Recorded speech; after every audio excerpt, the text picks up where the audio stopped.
Hi, automotive enthusiasts. Welcome to Octane Origins, where today we're diving into the story of a motorcycle that redefined what speed meant at the turn of the millennium, the Suzuki GSX1300R Hayabusa of 1999. This machine wasn't just fast, it was a shockwave that forced an entire industry to confront its limits and decide how far was too far. On paper, it looked like just another superbike, but its purpose was far bolder. Suzuki's engineers set out to build a motorcycle that would break the top speed record, crush rivals from Honda and Kawasaki, and carry a name inspired by a bird of prey capable of striking down its competition. When it arrived, it did all of that and more. The Hayabusa instantly became a lightning rod for debate, praised for its design brilliance but also criticized for opening doors regulators and rival manufacturers weren't ready to face. You see, motorcycles in the 1990s had entered what many call the Speed Wars, a battle of one-upmanship where each new year seemed to bring a faster and more powerful contender. Kawasaki's ZX11 had held the crown through much of the decade.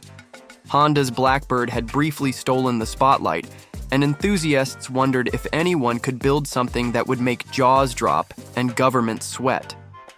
Suzuki answered, with the Hayabusa, a bike that blended engineering aggression with calculated aerodynamic strategy, a machine that could sail past 186 miles per hour when others struggled to come close. Its very name, Hayabusa, was a statement.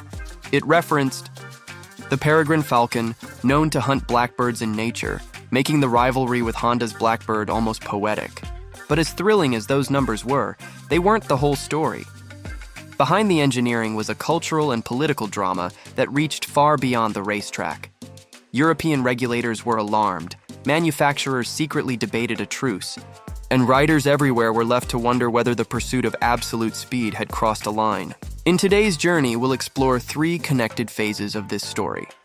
How the Hayabusa was born in the crucible of the Speed Wars, how its arrival ignited controversy and forced an industry pact that changed motorcycle history, and how its legacy transformed the way we think about performance machines even decades later. By the end, you'll see why the 1999 Hayabusa wasn't just another fast bike, but a cultural pivot point that reshaped an entire industry. Strap in, because the story of the Hayabusa is as much about ideas and consequences as it is about raw speed, and it begins with the question of why Suzuki chose to chase the crown in the first place. The late 1990s motorcycle world was like a powder keg waiting for a spark. Manufacturers were locked in a contest where bragging rights hinged on who could build the fastest production machine. Suzuki had been a respected player in sport bikes, but had not held the absolute speed crown for years. Engineers inside the company saw an opportunity. If they could leapfrog past Kawasaki's long-reigning ZX11 and Honda's recently introduced Blackbird, they could reassert dominance in a way that would echo across the entire performance market. The Hayabusa project became their moonshot, a chance to fuse radical aerodynamics with a monster powertrain that would leave rivals scrambling. Microstory: the Blackbird rivalry. In 1996, Honda shocked the market with the CBR 1100XX Super. Blackbird, a motorcycle engineered to dethrone Kawasaki's ZX11. It was a masterstroke of refinement, speed, and prestige, but it stopped short of rewriting the rulebook. Suzuki studied this carefully. Their answer would not only beat Honda's numbers, but humiliate them in a symbolic way, naming their project. Hayabusa was deliberate. The peregrine falcon is nature's hunter of blackbirds. This wasn't subtle. It was Suzuki's way of declaring open war, using a name to tell enthusiasts exactly what they were about to do. Context digest. Aerodynamics as weapon. Unlike most sport bikes of the era, which emphasized sharp styling and track-inspired lines, the Hayabusa's design team pursued slipperiness in the wind tunnel. They created a bulbous front, flowing curves, and tucked-in details that looked almost alien. Critics found it strange, but every line had a purpose: to slice through air at speeds where wind resistance becomes an enemy greater than weight or horsepower. For Suzuki, this was not about style points, it was about physics, and physics would win them the crown. Micro-story: the engine gamble. Suzuki equipped the Hayabusa with a 1299cc inline-4 engine, pushing 175 horsepower, far more than its closest rivals. It wasn't just the peak number, but how it delivered it. Smooth, relentless, and usable across the rev range. Riders described it as a tidal wave of power that kept building without the abrupt peaks and valleys that made other superbikes intimidating. This wasn't just a motor, it was a statement that Suzuki was willing to risk excess to achieve victory. Reflection bridge. And yet, building a faster bike wasn't enough. Suzuki needed to build a legend that could hold the crown when competitors inevitably struck back. Micro story, naming the Falcon. Choosing Hayabusa was not a marketing afterthought, but a calculated move.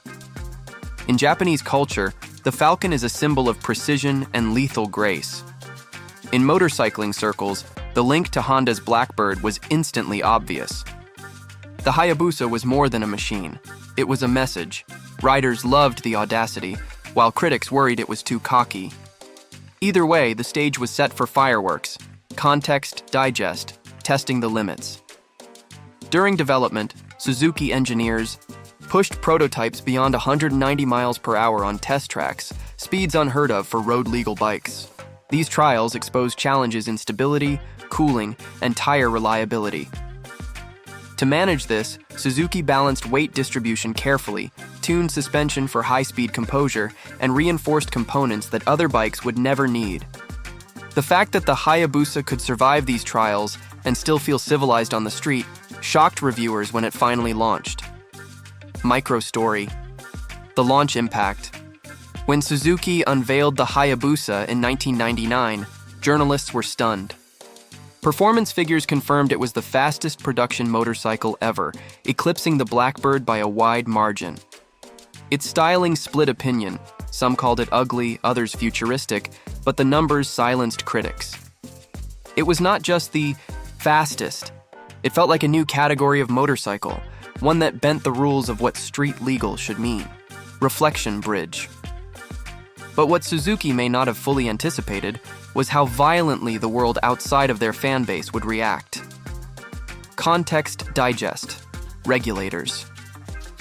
Take notice. European transportation authorities were alarmed almost immediately. A motorcycle capable of 194 miles per hour was beyond what public roads or licensing laws were prepared for. Newspapers asked whether manufacturers had lost all restraint, and whispers of potential bans began circulating.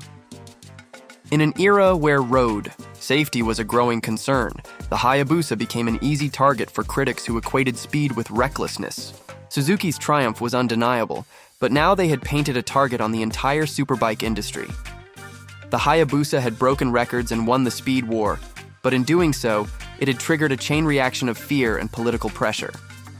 What came next would test not just Suzuki, but the entire motorcycle world. The Hayabusa's arrival was supposed to be Suzuki's crowning achievement, but in many ways it marked the start of a crisis for the entire motorcycle industry.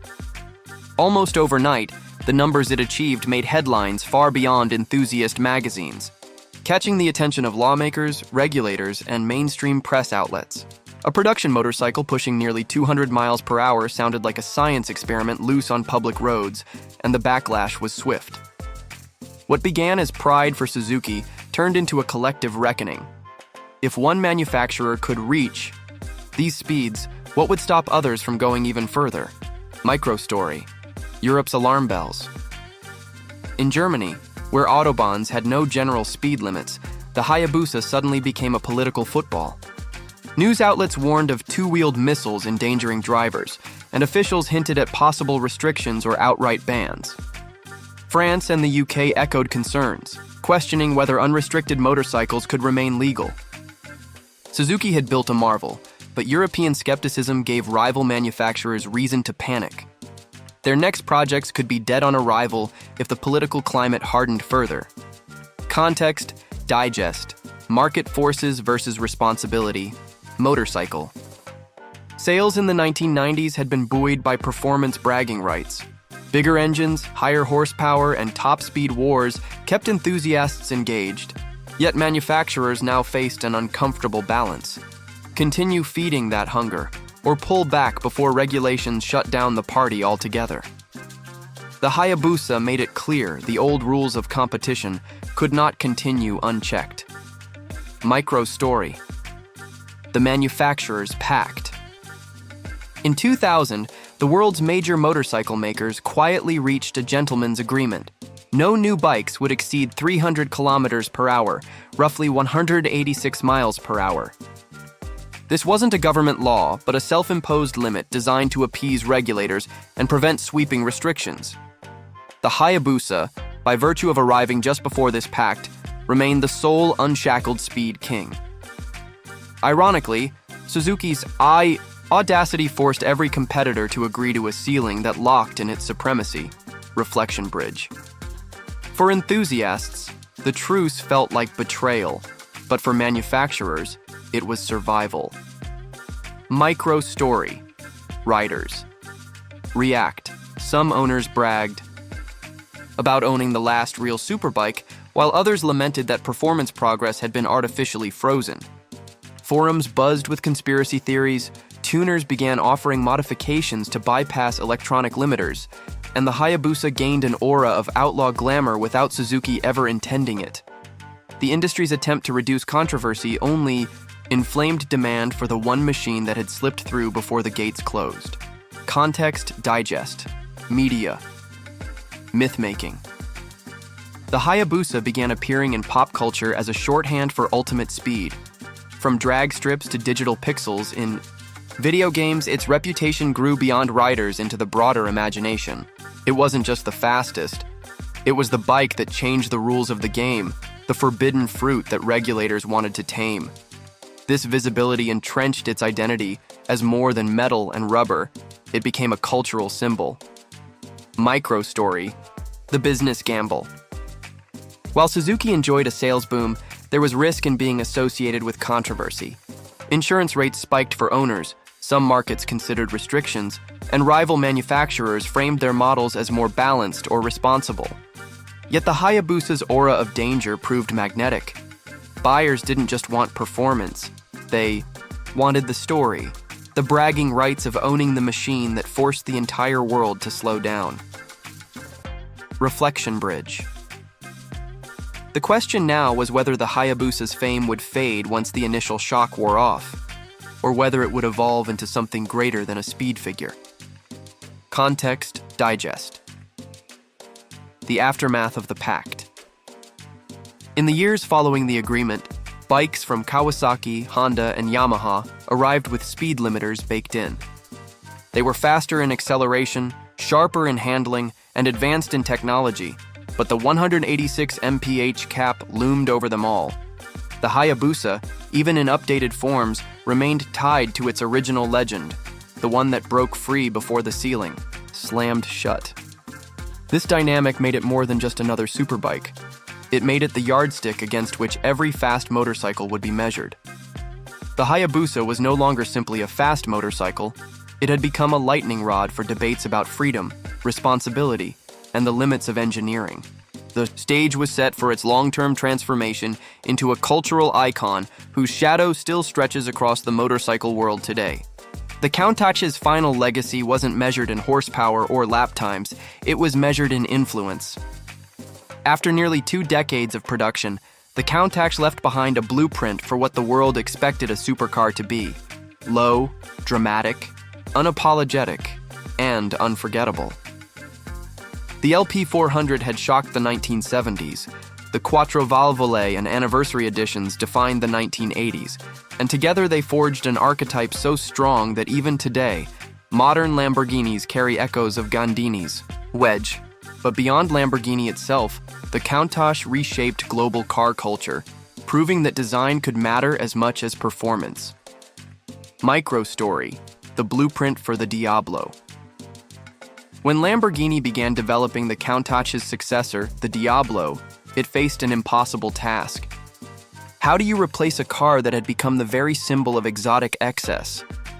The Diablo refined the formula with smoother lines and greater usability, but it never abandoned the dramatic stance or scissor doors. This continuity showed how deeply the Countach had set the rules. Every Lamborghini after it had to carry a piece of its DNA. Context digest. Influence on rivals. Ferrari, Porsche, and even Japanese automakers couldn't ignore what the Countach represented. The wedge aesthetic informed concepts from Toyota and Nissan, while Ferrari experimented with sharper lines in models like the Testarossa. Supercars were no longer just about performance. They had to look outrageous because the Countach had proven spectacle could drive desire as strongly as speed. Micro story. The poster car generation grows up. The teenagers who plastered Countach posters on their walls in the 1980s grew into adults who became designers, engineers, and collectors. For them, the Countach wasn't just an image, it was the seed of their automotive passion. Many of today's modern hypercars, from the McLaren P1 to the Bugatti Chiron, owe a quiet debt to the Countach for proving that emotion and shock value belong at the core of ultimate performance cars. Reflection bridge. What once shocked the world became the standard by which all later exotics were judged. Microstory. The collector's holy grail. Today, early LP400, Periscopio. Models are among the most sought-after Lamborghinis on the market. Collectors value them not only for rarity, but for purity, as they capture the unfiltered vision of Gandini before later editions piled on wings and spoilers. Auctions see them trading for millions, proof that the audacity of 1974 still resonates with modern enthusiasts. The LP400 represents the moment when imagination overcame restraint, and buyers are willing to pay dearly for that spark of history. Context digest. Legacy in pop media. Decades after production ended, the Countach still appears in films, TV, and even music videos. Its silhouette is instantly recognizable, and new generations discover it not as a relic, but as a timeless symbol of rebellion and aspiration. That staying power is rare, reserved for icons like the Mustang, the Porsche 911, and the Corvette. But the Countach occupies a unique space. It doesn't just represent a brand. It represents the very idea of what a supercar should look like. Microstory. The name returns. Lamborghini knew the Countach's myth was too powerful to leave behind forever. In 2021, the company unveiled a modern reinterpretation, blending Aventador underpinnings with Countach-inspired styling. Reception was mixed. Some saw it as unnecessary nostalgia, others as a fitting tribute. But the fact that the name could return decades later and still command headlines proved the depth of its cultural weight. Few names in automotive history carry that kind of resonance. Reflection bridge. From wild concept to enduring legacy, the Countach had traveled full circle, reminding the world that audacity never goes out of style. Microstory. A symbol beyond cars. The Countach transcended the automotive world to become a cultural metaphor. People use the word to describe anything shocking, daring, or over the top, even outside of motoring. That linguistic legacy shows how the car embedded itself into the wider imagination, turning from a niche exotic into a universal reference point. The Countach became more than transportation. It became language, symbol, and myth. The story of the Countach LP400 and its successors isn't just about Lamborghini. It's about the power of design and boldness to reshape an industry and inspire generations. In the end, the Countach wasn't perfect, and it was never meant to be. It was outrageous, difficult, and uncompromising. And that is exactly why it endures. Because sometimes the world doesn't remember what's practical. It remembers what's unforgettable. The story of the Hayabusa is ultimately about more than numbers on a speedometer. It's about ambition colliding with responsibility and how one machine reshaped the landscape of motorcycling in ways few could have predicted. Suzuki set out to build the fastest production motorcycle ever, and they succeeded. But in doing so, they forced the industry to look in the mirror and ask whether chasing raw velocity could continue without consequence.